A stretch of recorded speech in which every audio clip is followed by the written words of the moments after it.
Yeah, I actually was asked to speak at a conference once, and they said that they really wanted it.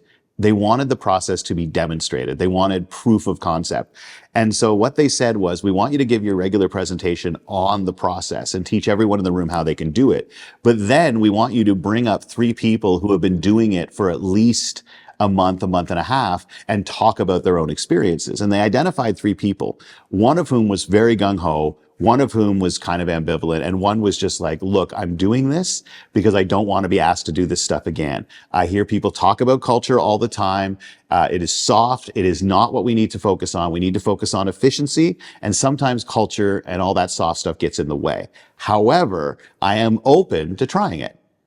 And we did it over the course. I worked with them to identify their core values every day, to define what those values mean. They created their own leadership test questions.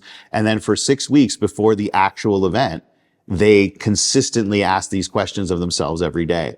And when I got them on stage, we brought the three of them on, and I didn't know what they were going to say because we hadn't checked in, which was terrifying.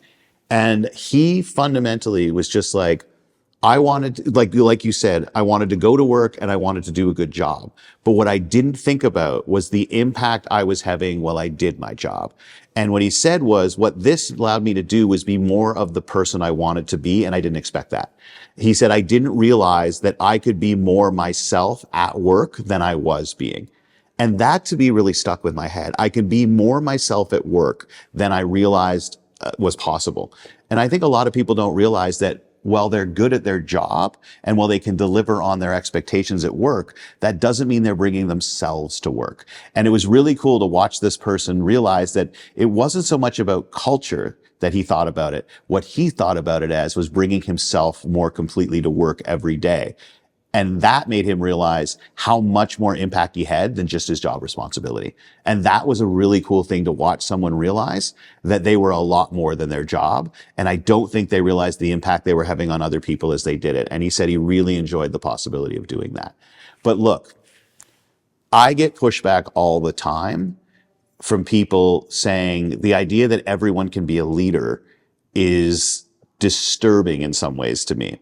Because if you have worked 80 hours a week, if you went to all the best schools, if you are sacrificing time with your family and your loved ones so that you can get the promotion and become senior executive vice president, and then some guy comes in and says, everybody's a leader as long as you engage in these everyday behaviors, that to some people is threatening because they think it undermines the work that they put in. And so what I want to be clear about is I'm not saying everyone can or should be president or CEO or senior VP. Not everyone's interested in that. What I'm saying is there's a form of leadership to which everyone can and should aspire. And you are better off if more people in your organization are doing that. And fundamentally, I want to teach more people how to do that.